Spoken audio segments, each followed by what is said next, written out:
விண்வெளிக்கு மனிதர்களை அனுப்பும் இந்தியா.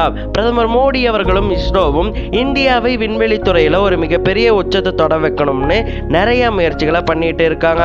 அந்த வகையில பிரதமர் மோடி அவர்கள் சில வாரங்களுக்கு முன்பு ஒரு தகவலை வெளியிட்டிருந்தாரு. அந்த தகவல்ல அவர் என்ன சொல்லியிருந்தாருன்னா, நாம முதல் முறையா மனிதர்களை ஸ்பேஸுக்கு அனுப்ப போறோம் அப்படின்னு அவர் சொல்லியிருந்தாரு. அந்த ஸ்பீச்ல அவர் ராகேஷ் குமார் அவர்கள் பத்தியும் பேசியிருந்தாரு.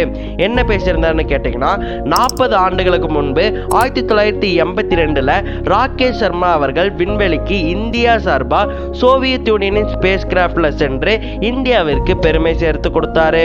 அவருடைய பெருமையை பாராட்டும் விதமாக இந்த முறையும் இந்தியர்கள் ஸ்பேஸுக்கு போக போறாங்க. ஆனா வேறொரு நாட்டின் விண்கலத்துல கிடையாது, நம்ம நாட்டுடைய சொந்த விண்கலத்துல ஸ்பேஸுக்கு போகவிருக்காங்க இந்தியர்கள். இந்த மனிதர்களை விண்வெளிக்கு அனுப்பும் திட்டத்திற்கு ககன்யான்னு பேர் வச்சிருக்காங்க. ககன்யான் அப்படிங்கிற இந்தி வார்த்தைக்கு அர்த்தம் என்னன்னு கேட்டீங்கன்னா, ககன்னா ஸ்கை, யான்னா கிராஃப்ட். இந்த ககன்யான் திட்டமானது 2025ல நடைபெறும் அப்படின்னு சொல்லிட்டு அவர் தெரிவிச்சிருந்திருக்காரு. இந்த மனிதர்களை விண்வெளிக்கு அனுப்பக்கூடிய ககன்யான் திட்டத்துல மொத்தம் 4 விண்வெளி வீரர்கள் விண்வெளிக்கு போக போறாங்க அப்படின்னு சொல்லிட்டு பிரதமர் மோடி அறிவிச்சிருந்தாரு.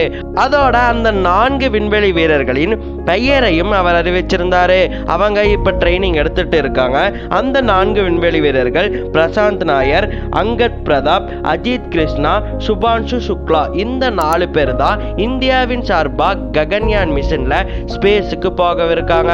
இந்த சரித்திர சாதனையானது 2025ல நடைபெறும்னு சொல்லிட்டு பிரதமர் மோடி அறிவிச்சிருக்காரு.